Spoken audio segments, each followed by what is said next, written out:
तो हम लोग एक्टिविटी से स्टार्ट करते हैं।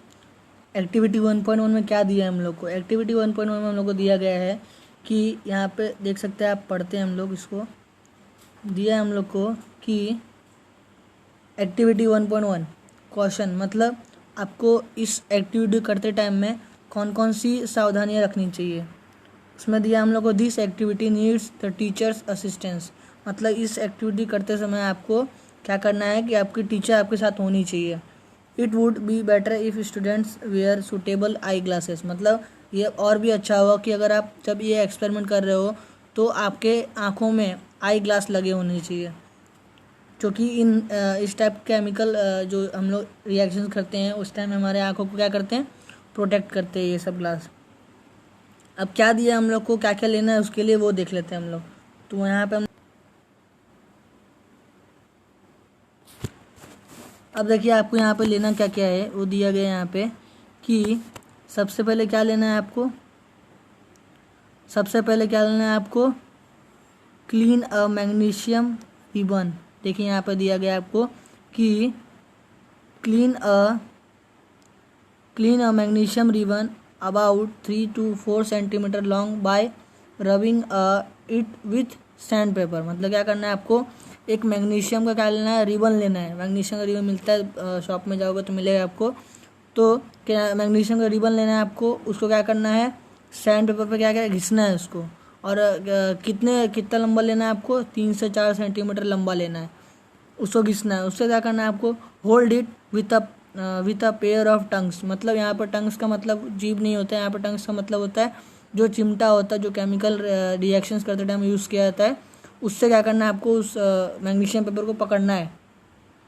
उसके बाद क्या करना है, बर्न इट, मतलब आपको उसको जलाना है यूजिंग अ स्पिरिट लैम्प और burner and collect the ash so form in a watch glass as shown 1.1। मतलब क्या करना है, उसको आप पकड़ के बर्नर की सहायता से जलाना है उसको। उसके नीचे एक ग्लास रखना है जिसके वॉच ग्लास जिसको बोलते हैं, और उसको आपको क्या करना है, उसके अंदर उसका ऐश जमा करना है, मतलब राख जमा करना है उसका।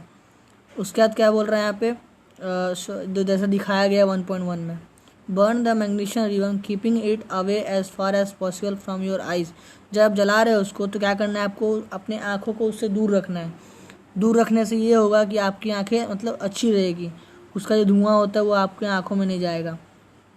उसके बाद यहाँ पे देख सकते हैं बहुत ही इंपॉर्टेंट चीज़ें जो यहाँ पे दिया गया है हम लोग को, वो क्या है, यहाँ पे दिया है व्हाट डू यू ऑब्जर्व। मतलब ये करने के बाद आपने क्या ऑब्जर्व किया, कि क्या हुआ वहाँ पे, वो यार हम लोग देखते हैं। अब देखिए यहाँ पे दिया गया है, यहाँ बोला है, देखो यहाँ मैंने बताया था ना, वही बताया यहाँ पे, burning of a magnesium ribbon in air and collection of magnesium oxide in a watch glass. Watch glass देखो इसको कहते हैं वॉच ग्लास, जो वॉच ग्लास है वो ये है वॉच ग्लास, इसके अंदर आपको उसको जमा करना है।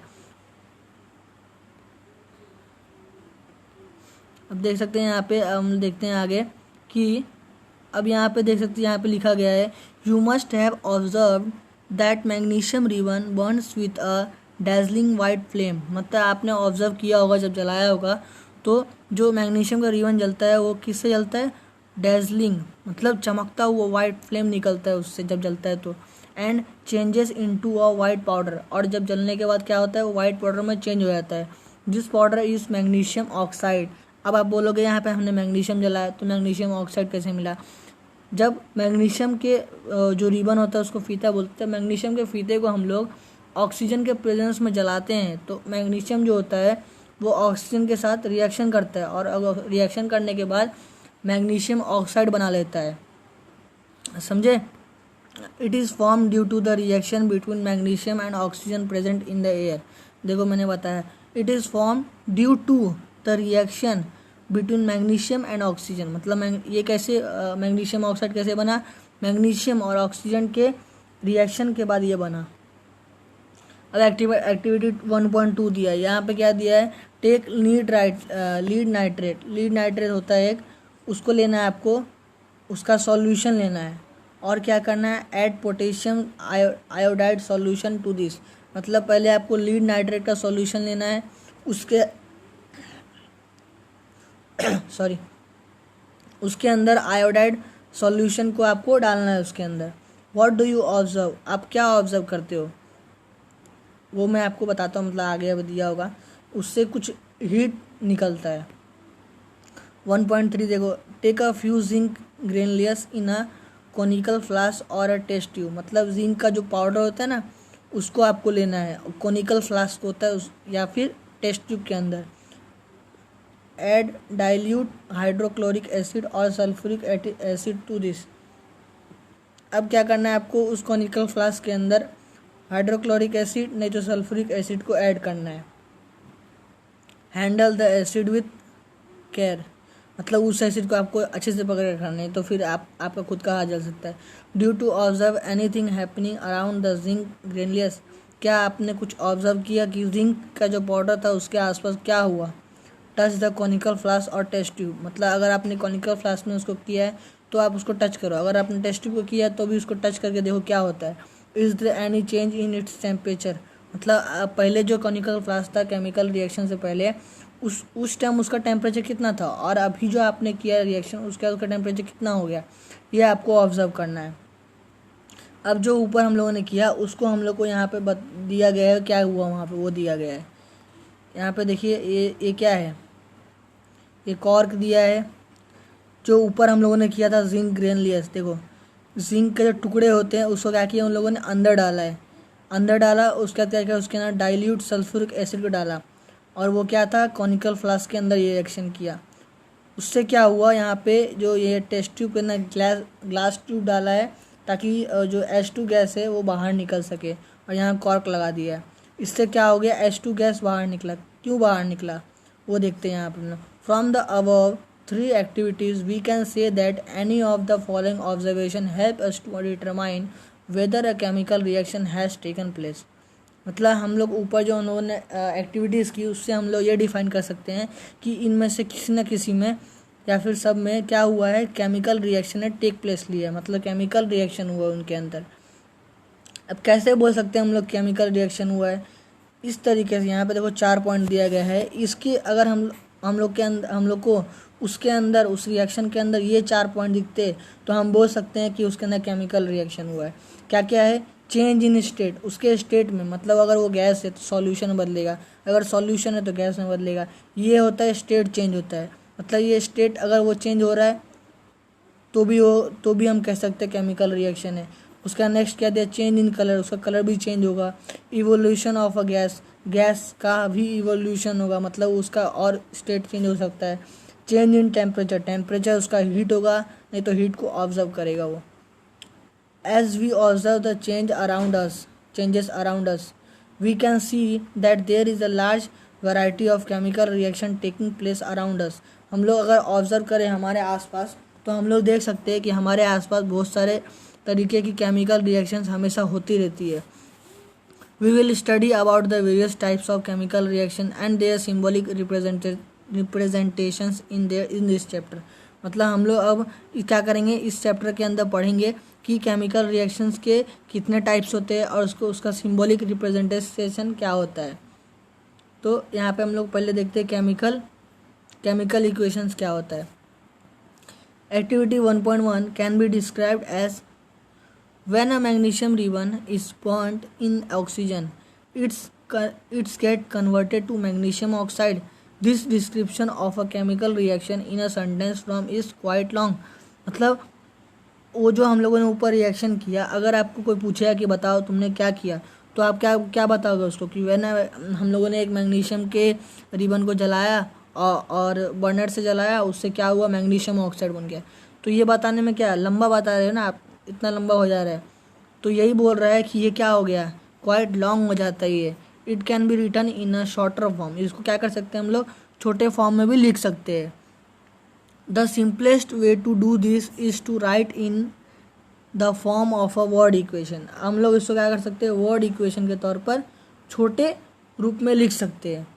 वो देख सकते हैं यहाँ पे दिया गया है, the word equation for the above reaction would be, ये है उसका वर्ड इक्वेशन। क्या दिया है यहाँ पे, magnesium plus oxygen is equal to magnesium oxide. यहाँ पे ये जो एरो दिख रहा है आपको, इसका मतलब होता है इट्स गिव अस, मतलब इसका मतलब होता है इसके करने के बाद हम लोग को क्या मिला। यहाँ पे मैग्नीशियम और ऑक्सीजन क्या है, यहाँ पे मैं आपको एक चीज़ बता देना चाहता हूँ कि जो लेफ्ट हैंड साइड में जो हम लोग को होता है उसको रिएक्टेंट्स बोलते हैं हम लोग, और जो राइट हैंड साइड में होता है उसको प्रोडक्ट बोलते हैं हम लोग। तो यहाँ पर आप देखोगे तो आपको यहाँ पर रिएक्टेंट्स 2 दिख रहे हैं और प्रोडक्ट हम लोग को 1 बन रहा है। तो ये एक टाइप का कॉम्बिनेशन रिएक्शन है, आगे आप पढ़ोगे यहाँ पे। The substances that undergo chemical changes in the reaction magnesium and oxygen are the reactants. मतलब मैंने बताया कि ये जो मैग्नीशियम ऑक्सीजन है वो क्या है, रिएक्टेंट्स है। The new substance is magnesium oxide form during the reaction as a product. ये जो मैग्नीशियम ऑक्साइड है वो क्या हुआ, रिएक्शन के दौरान वो प्रोडक्ट के तौर पे हम लोग को मिला। तो ये क्या कहलाता है हम लोग का, ये प्रोडक्ट कहलाता है। A word equation shows changes of reactants to product through an arrow placed between them. अब यहाँ पे एक एरो दिख रहा है, वो एरो क्या शो कर रहा है हम लोग को कि मैग्नीशियम और ऑक्सीजन का रिएक्शन हुआ, उससे हम लोग को मैग्नीशियम ऑक्साइड मिला, ये हम लोग को शो कर रहा है। तो एरो इसलिए दिखाया जाता है। अगर आप इस साइड को चेंज कर देते हो, ऑक्सीजन और मैग्नीशियम के साइड कर देते हो, तो इससे ये हम लोग को दिखेगा कि मैग्नीशियम ऑक्साइड से हम लोगों ने कॉम्बिनेशन रिएक्शन के तौर पर हम लोगों ने मैग्नीशियम और ऑक्सीजन को मतलब हम लोग को मिला। तो ये एरो ही डिसाइड करता है कि केमिकल जो रिएक्शन है वो किस डायरेक्शन में हुआ है, ये बताते हैं हम लोग को। The reactants are written on the left hand side. Reactants जो होते हैं वो लेफ्ट हैंड साइड लिखा जाता है, जैसे कि यहाँ लिखा गया मैग्नीशियम एंड ऑक्सीजन। उसके बाद क्या दिया हम लोग को, उसको हम लोग लेफ्ट हैंड साइड को LHS भी बोलते हैं विद अ प्लस साइन। अगर एक ही दिया हम लोग को, एक तो हो नहीं सकता क्योंकि 2 होने ही चाहिए कम से कम। तो 2 रिएक्टेंट्स दिए तो उसके बीच में हम लोग प्लस का सिंबल लगाते हैं। Similarly products are written on the right hand side RHS with a plus sign between them.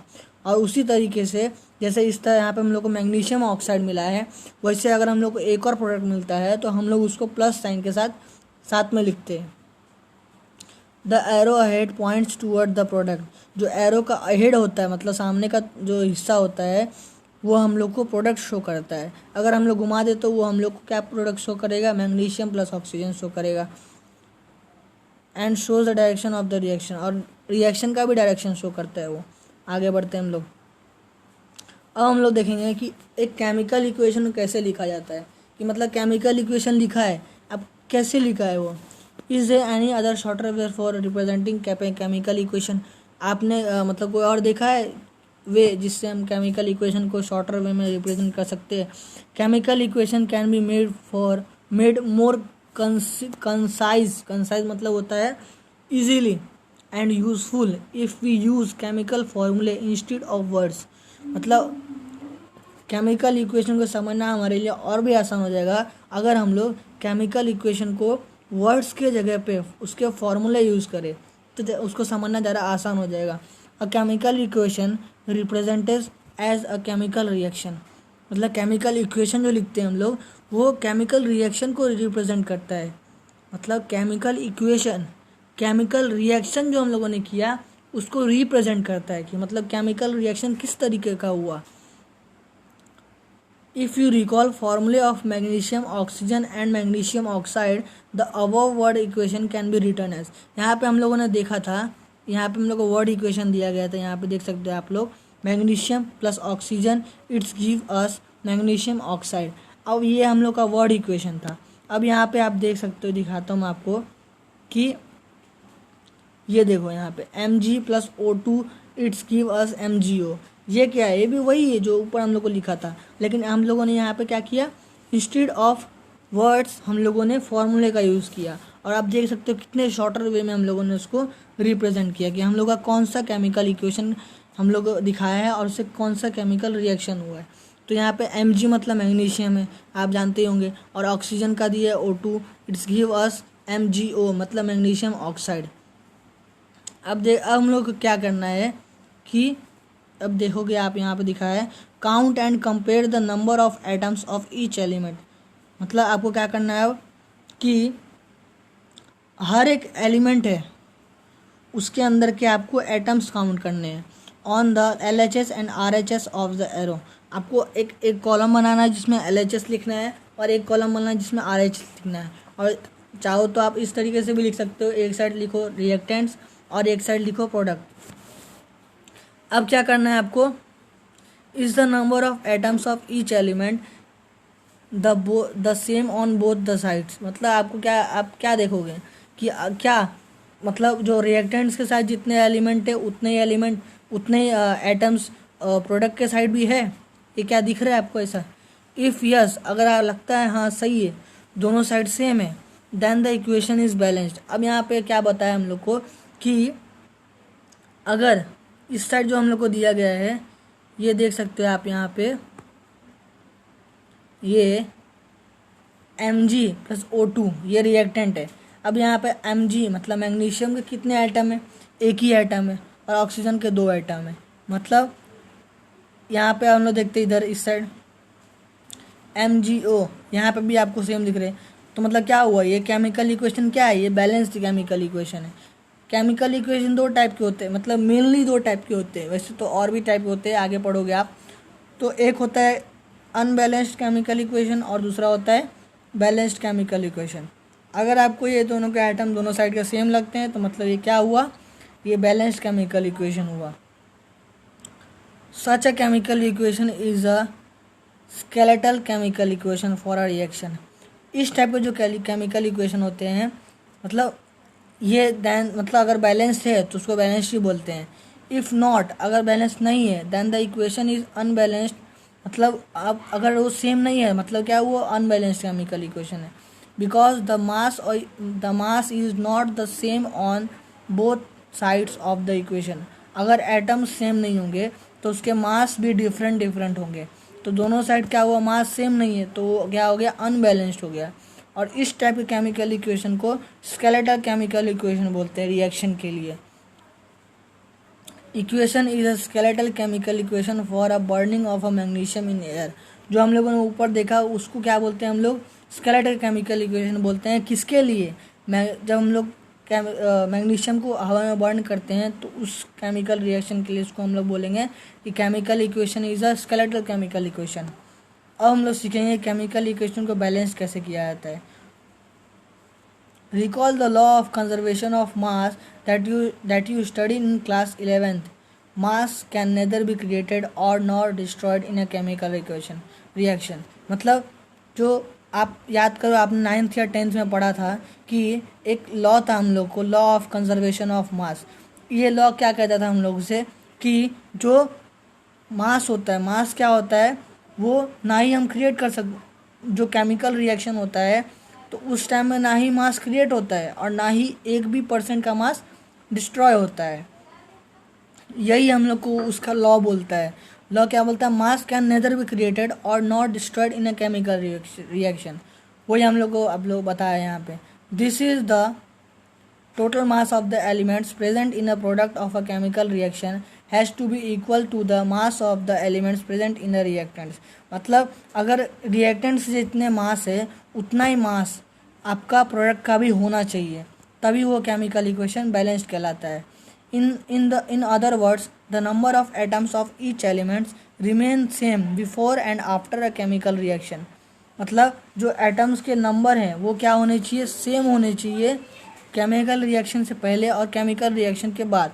Hence we need to balance a skeletal chemical equation is a chemical, मतलब हमें क्या करना है, स्केलेटल केमिकल इक्वेशन को balance करना है। Let us learn about balancing a chemical equation step by step. अब हम लोग सीखने वाले केमिकल इक्वेशन को बैलेंस कैसे करते हैं, स्टेप बाय स्टेप देखेंगे हम लोग। The word equation for activity में बी रिप्रेजेंटेड एज, मतलब हम लोग यहाँ दिया जिंक प्लस सल्फ्यूरिक एसिड। ये छोड़ दो आप, यहाँ दूसरा एग्जांपल जो दिया हम लोग को उसको हम लोग बैलेंस करते हैं, क्योंकि ऊपर वाला बैलेंस है, हम लोग को बाद में बोले कि बैलेंस है, हम लोग दूसरा करते हैं, तो उससे पहले अच्छा है हम लोग दूसरा वाला स्टार्ट करते। तो यहाँ पे क्या दिया हम लोग को, दूसरी Zn मतलब जिंक प्लस, ये तो ऊपर वाला ही दिया हम लोग को, ये यहाँ पे देख सकते हो आप, यहाँ पे दिखाता हूँ आपको। Let us try to balance the chemical equation following chemical equation. मतलब क्या दिया है आप लोग, फेरस दिया है, पानी दिया है। उस फेरस मतलब लोहा होता है, उसको पानी के साथ रिएक्शन कराया गया है और उससे हम लोग को क्या मिला है, फेरिक ऑक्साइड मिला है और H2 गैस मिला है। हम लोग को इसको बैलेंस करना है। बैलेंस कैसे करेंगे, सबसे पहले क्या करो आप, इस केमिकल इक्वेशन को ऐसे का ऐसे लिख लो। अब देखते हैं हम लोग आगे क्या दिया, हम लोग स्टेप 1 क्या दिया है। Step 1, to balance the chemical equation first draw boxes around each formula. Do not change anything inside the box while balancing the chemical equation. ये फालतू बताया आपको, फालतू है, अगर आपको करना है तो कर सकते हो, इससे सिर्फ क्या होगा, आपका टाइम वेस्ट होने वाला है। ये तो हम लोग को पता ही है कि सब अलग अलग दिया गया है। हम लोग स्टेप 2 की तरफ बढ़ते हैं। List the number of atoms of different elements present in the unbalanced chemical equation. ये आपको मेन बात है, इसको आपको करना है। इसमें क्या करना है आपको कि आपको देखिए यहाँ पे देख सकते हैं फेरस दिया है और हाइड्रोजन दिया है, ऑक्सीजन, इस साइड भी फेरस है, ऑक्सीजन है, हाइड्रोजन है। आपको यहाँ पे देखो लिख सकते हो आप, यहाँ पे लिखना है आपको, एक साइड लिखना है एलिमेंट, फिर दूसरी साइड लिखना है आपको number of atoms in reactants और number of atoms in products. ये लिख लो। उसके बाद एलिमेंट्स कौन कौन से, फेरस से, हाइड्रोजन, ऑक्सीजन। अब क्या करना है आपको, रिएक्टेंट्स में फेरस से कितने एटम है, हाइड्रोजन कितने एटम है, ऑक्सीजन कितने एटम है, ये आपको लिख लेना है। फिर प्रोडक्ट में आपको देखना है प्रोडक्ट में कितने कितने हैं, वो दोनों लिख लो आप। थर्ड स्टेप में क्या करना है आपको, अब यहाँ देख सकते हो बैलेंस नहीं है, जहाँ पे रिएक्टेंट्स में आपको फेरस 1 दिख रहा है, वहीं आपको प्रोडक्ट में फेरस कितना 3 दिख रहा है, 3 एटम्स है उसके, मतलब यहाँ पे आपको सीधा दिख रहा है कि वो बैलेंस नहीं है। उसके बाद देखते हैं हम लोग स्टेप 3 क्या दिया है। स्टेप 3 में दिया है it is often convenient to start balancing with the compound that contains the maximum number of atoms. अगर हम लोग को थोड़ा सुविधा होगा कि अगर हम लोग जो कंपाउंड जिसके पास ज़्यादा एटम्स है उससे स्टार्ट करें बैलेंसिंग, तो हम लोग को ज़्यादा आसान रहेगा। It may be a reactant और अ प्रोडक्ट। ये क्या हो सकता है, रिएक्टेंट की साइड भी हम लोग को एक कंपाउंड मिल सकता है जिसके ज़्यादा नंबर हो, और प्रोडक्ट के साइड भी मिल सकता है। तो in that compound select the element which has the maximum number of atoms. पहले हम लोग को प्रोडक्ट सेलेक्ट करना है, फिर हम लोग को उस प्रोडक्ट के अंदर जो एटम है जिसका ज़्यादा नंबर एटम उसने कंटेन करके रखा है, एलिमेंट है, उसको सेलेक्ट करना है। तो यहाँ पे हम लोग यूजिंग दिस क्राइटेरिया, मतलब इस क्राइटेरिया को यूज़ करते हुए वी सेलेक्ट फेरस ऑक्साइड, मतलब Fe3O4 को सेलेक्ट करते हैं। इसमें हम लोग किसके पास ज़्यादा नंबर ऑफ एटम्स है, ऑक्सीजन के पास है, and the element oxygen in it, उसके अंदर हम लोग ऑक्सीजन सेलेक्ट करने वाले। There are 4 oxygen atoms on the RHS and only 1 on the LHS। अब यहाँ देख सकते हो यहाँ क्या दिया गया है, आप लोग यहाँ क्या लिखा है, एटम्स ऑफ ऑक्सीजन। अब इनिशियल मतलब पहले कितना था, 2 बैलेंस, हम लोग कितना बैलेंस करना है, तो रिएक्टेंट के साथ H2O में एक ही ऑक्सीजन है, तो हम लोग, और प्रोडक्ट के साथ कितना है, 4 है, तो हम लोग को 4 से गुना करना पड़ेगा इसको बैलेंस करने के लिए, और यहाँ पे हम लोग को 4 हो जाएगा यहाँ पे। To equalize the number of atoms it must be recommended that we can not alter the formulae of the compounds. मतलब एक बात आपको ध्यान रखना है कि जब भी आप बैलेंस करोगे तो आपको उसका फॉर्मूला नहीं चेंज करना है, फॉर्मूला चेंज नहीं होना चाहिए। आपको भले ही उसका नंबर एटम्स चेंज करना पड़े पर उसका फॉर्मूला चेंज नहीं होना चाहिए, वही बोला यहाँ पे। और elements involve in the reactions, और जो एलिमेंट्स उसमें इन्वॉल्व है उसके भी चेंज होनी चाहिए। For example to balance oxygen atoms we can put coefficient 4 as 4H2O and not H2O4। देखो यहाँ दिखाता हूँ मैं आपको, यहाँ पर देख सकते हो आप कि H2O4 दिया है, तो हम लोगों को ऐसा नहीं करना है कि O के नीचे 4 नहीं लिखना है, आपको यहाँ H के बाजू में 4 लिख देना है, तो ये क्या कहलाएगा, कोएफिशिएंट कहलाएगा, समझे। तो यहाँ पे आपको 4H2O लिखना, नहीं कि H2O4 लिखना है, और ना ही H2O और उस ब्रैकेट क्लोज करके 4 लिखना है। Now the partly balanced equation becomes, अब ये ऐसा कुछ दिखेगा आपको, इस साइड में ऑक्सीजन के 4 एटम्स है और यहाँ पे भी हम लोगों ने हाइड्रोजन के बाजू में 4 लिख दिया। इससे क्या हुआ, ऑक्सीजन के भी 4 एटम्स हो गए। अब देखते हैं हम लोग स्टेप 4 क्या दिया है। Ferrous and hydrogen atoms are still not balance. अभी हम लोगों ने ऑक्सीजन को बैलेंस किया, हमारा फेरस और हाइड्रोजन बैलेंस नहीं हुआ है। Pick any of this elements to proceed further. हम लोग को अब इसमें से कोई एक सेलेक्ट करना और हम लोग आगे बढ़ते हैं। Let us balance hydrogen atoms in the partly balanced equation. हम लोग अब हाइड्रोजन को बैलेंस करने वाले। To equalize the number of H atoms make the number of molecules of hydrogen as 4 on the RHS। वही हम लोग को लिखा, वापस से लिखा हम लोगों ने इनिशियल टू बैलेंस। इनिशियल मतलब कैसे कितना है पहले, तो रिएक्टेंट्स में हाइड्रोजन के कितने आइटम दिख रहे हैं, 8 दिख रहे हैं। कैसे 8 दिख रहे हैं, H के साइड में बाजू में 4 लिखा है और H का कितना है 2 है, तो 4 2 ज़ा 8 हो गया, और यहाँ पे प्रोडक्ट में हम लोग को एच का 2 ही दिख रहा है।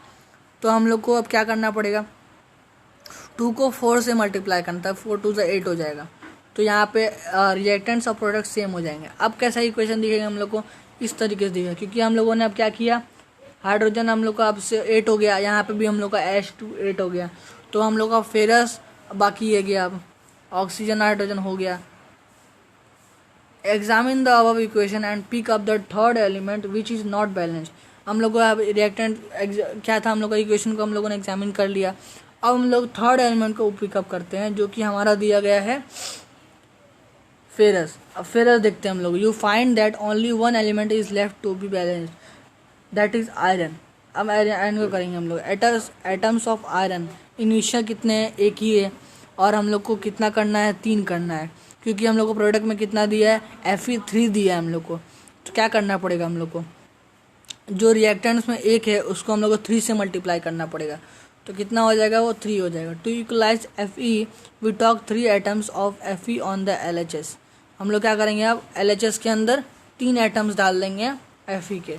तो आप देख सकते हो यहाँ पे हम लोग को यहाँ दिया है, finally the check the correctness of the balanced equation, we count atoms of each element on the both side of the equation। हम लोग अब इसकी केमिकल इक्वेशन की करेक्टनेस को चेक करने के लिए क्या करेंगे, अब कि हम लोग दोनों साइड के जो केमिकल इक्वेशन दिया है उसके एलिमेंट्स की हम लोग काउंट करेंगे। तो एलिमेंट्स को काउंट करते हैं हम लोग। अब तो फेरस यहाँ पे 3 दिया है, और प्रोडक्ट की साइड भी हम लोग को 3 दिया है। ऑक्सीजन यहाँ पे 4 है, और इस साइड भी 4 दिया है। हाइड्रोजन 8 है, और इधर प्रोडक्ट के साइड भी हम लोग को 8 दिया है। तो यहाँ पे देख सकते हैं आप बैलेंस हो चुका है, लेकिन अभी भी इसमें एक काम बाकी है। अब हम लोग यहाँ पे अगर देखें, तो इधर सोच के देखें, तो आप लोग को क्या इसका स्टेट मालूम चल रहा है कि फेरस लिक्विड है, सॉलिड है कि गैस है, क्या है वो नहीं मालूम चल रहा है ना। तो इससे हम लोग क्या थोड़ा डाउट रहता है इस केमिकल इक्वेशन पे। तो हम लोग इसमें और करेक्टनेस लाने के लिए क्या करेंगे, इसमें सिम्बॉल्स ऐड करेंगे। The number of atoms of elements on both sides are equal. अब इक्वल हो चुका है। The equation is now balanced.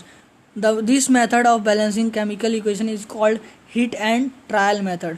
इसको हम लोग, अगर आपको क्वेश्चन पूछता है कि ये आप लोग को दिया रहेगा केमिकल इक्वेशन दिया रहेगा, और बोलेगा कि इसको क्या बोलते हैं हम लोग, इस इक्वेशन, इस टाइप का केमिकल इक्वेशन को क्या बोलते हैं हम लोग, इस मेथड को क्या बोलते हैं हम लोग, इसको बोलते हैं हम लोग hit and trial method. As we make trials to make balance the equation by using the smallest whole number of coefficient. अब क्या करना है हम लोग को, writing symbols of physical state. Carefully examine the above balanced equation. Does the equation tell us anything about the physical state of each reactant and product. आप इसको examine करो, क्या आपको ये मतलब बोल रहा है कि इसका स्टेट क्या है, नहीं बोल रहा है। No information has been given in this question about the physical state. इस क्वेश्चन में हम लोग को इसके फिजिकल स्टेट के बारे में कुछ नहीं बताया गया है।